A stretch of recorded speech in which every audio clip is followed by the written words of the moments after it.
স্বাধীন সিরিয়া পুনর্গঠনে চলছে জোর প্রচেষ্টা। মুক্তির বাতাসের স্বাদ ফিরে পাওয়া সিরিয়ার জনগণ এখন আর যুদ্ধ বিগ্রহ চায় না।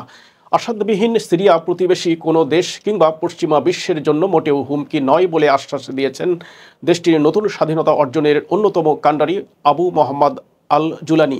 বিবিসিকে দেওয়া এক সাক্ষাৎকারে বাশার আল আসাদের আমলে যেসব দেশ দামেস্কের ওপর বাণিজ্যিক নিষেধাজ্ঞা দিয়েছিল তাদের নিষেধাজ্ঞা তুলে নেওয়ার আহ্বান জানান আল জুলানি। সাক্ষাৎকারে আল জুলানি জানান, হুয়াত তাহরির আল সামের নাম সন্ত্রাসী গোষ্ঠী থেকে বাদ দেওয়া উচিত। তার দাবি, এইচটিএস কখনোই সন্ত্রাসী গোষ্ঠী ছিল না, বরং তারা আসাদ সরকারের নির্যাতনের শিকার হয়েছিলেন। সিরিয়াকে এখন আফগানিস্তানের মতো বানানোর চেষ্টা করছেন আহমেদ হুসাইন আল সারা, এমন অভিযোগ নাকচ করে দিয়েছেন বিদ্রোহীদের এই নেতা। তিনি বলেন, দুটি দেশ সম্পূর্ণ ভিন্ন, দুই দেশের ঐতিহ্য আলাদা।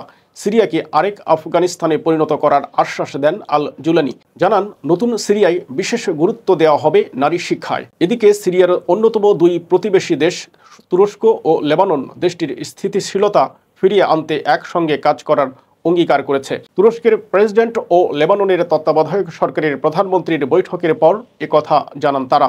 অন্যদিকে সিরিয়া থেকে উল্লেখযোগ্য পরিমাণ সামরিক সরঞ্জাম সরিয়ে নিচ্ছে রাশিয়া। দামেস্কে নতুন সরকারের সঙ্গে মস্কোর আলোচনায় বসার চেষ্টার এ সময়ে ঘাঁটির সামরিক সরঞ্জাম সরানোটা পূর্ব সতর্কতামূলক পদক্ষেপও মনে করছেন মার্কিন গবেষণা ও পরামর্শদাতা প্রতিষ্ঠান institute for the study war. একে সিরিয়া থেকে রাশিয়ার পাততাড়ি গুটানোর প্রস্তুতির আভাস বলেই মনে করছেন বিশ্লেষকরা।